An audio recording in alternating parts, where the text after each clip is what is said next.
తెలంగాణలో రాజకీయ నాయకుల మధ్య మాటల యుద్ధం నడుస్తుంది. రీసెంట్‌గా ఒక 3 రోజుల ముందు అనుకుంటా చంద్రశేఖరరావు గారు మాజీ ముఖ్యమంత్రి గారు బయటకొచ్చి చాలా విషయాలు చెప్పారు. నీటి విషయంలో గానీ, ఇంకా అన్ని విషయాలు కూడా చాలా నిర్లక్ష్యంగా, చాలా దుర్మార్గంగా పరిపాలిస్తుంది ఉన్న ప్రభుత్వం అని చెప్పేసి, కాంగ్రెస్ ప్రభుత్వం అని చెప్పేసి. సరే అది మాట్లాడుతూ లాస్ట్‌లో ఇక ముందు ఒక లెక్క, ఇప్పటివరకు ఒక లెక్క, ఇక ముందు ఇంకొక లెక్క, నేనొచ్చాను ఒక్కొక్కటి తోలు తీస్తా అని చెప్పేసి అనడం జరిగింది. సరే అది ఆయన అది మాట్లాడకుండాల్సిందే. అది ఆ భాష ఎందుకంటే అది ఒక రకమైన ఇదొచ్చేస్తుంది. సో అక్కడితో దాంతో ఆగకుంటే ఏమైందంటే తర్వాత దానికి ఇప్పుడున్నటువంటి ముఖ్యమంత్రి గారు దానికి కౌంటర్ స్టార్ట్ చేస్తూ ఆయన మాట్లాడారు. ఎవరు తోలు తీస్తా అంటే నువ్వు అక్కడికెళ్ళు, ఎక్కడో మటన్ షాప్ దగ్గరికెళ్ళు, వాళ్ళకి ఇస్తా. ఏంది భాష అసలు?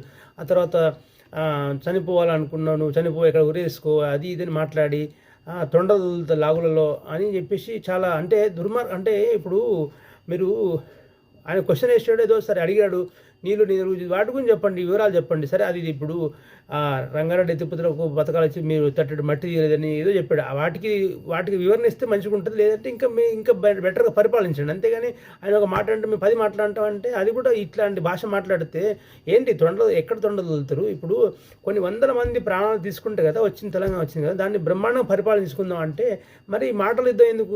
మీ చేతగా ఇప్పుడు ఎవరికి చేత కావట్లేదు ప్రజలు తెలిసిపోతుంది కదా.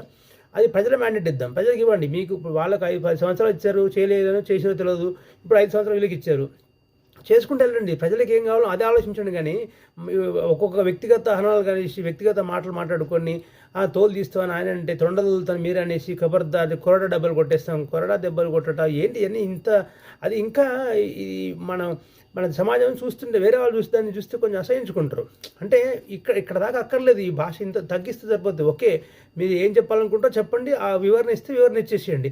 వివరణ ఇవ్వకపోతే మీ వివరణ మేము పరిపాలన చూపిస్తుంటే పరిపాలన చూపించండి. అంతేగాని దీనికి ఆ మాటలు ఈ మాటలు అనుకోవడం, అది తెలంగాణ భాష ఏంతేమని చెప్పేసి పక్కనోడు మనల్ని ఎగతాళి చేయడం అక్కడ దాకా పోతుంది. అక్కడ దాకా కాదు. మన తెలంగాణ భాష సపరేట్ భాష ఉన్నది. తెలంగాణకు అద్భుతమైనటువంటి సౌందర్యం ఉన్నది. దాన్ని మనం ఇది చేయకూడదు. సో కాబట్టి భాషా సౌందర్యం విషయంలో మీరందరూ దీన్ని ఎక్కడికో తీసుకుపోయి తెలంగాణ భాష అంటే ఇదే అని చెప్పేసి తీసుకురావడానికి దయచేసి ఆ భాషలు మానుకోండి. దీన్ని మీరు ఖచ్చితంగా గవర్నర్ గారికో లేదంటే ఇంకా హైయర్ అథారిటీకి ఎవరికైనా కంప్లైంట్ చేద్దాం అనుకుంటున్నాం. ఈ భాష ఎప్పటికైనా దీన్ని తప్పుకొని మాట్లాడుకోవడం ఆపేస్తే, ఈ మాటల యుద్ధం ఆపండి, చేతల యుద్ధం చేయండి. మీరు ఏం చేస్తారో చేసి చూపెట్టండి. వాళ్ళు ఏం చేయలేదో మీరు ఏం చేస్తారో చేసి చూపెట్టండి. ప్రజలు నమ్ముతారు, మళ్ళీ మీకు వేస్తారు, లేదంటే వాళ్ళకు ఓట్లేస్తారు. అంతేగాని ఈ మాటలు వ్యక్తిగత హనాలు మాత్రం చేయకండి. దయచేసి ఈ మాటలు ఇప్పుడు తగ్గకపోతే దీని మీద ఖచ్చితంగా సీరియస్గా దీన్ని తీసుకొని అవసరమైతే కోర్టుకైనా వెళ్ళి సబ్మిట్ చేయాల్సి జరుగుతుంది. సో కాబట్టి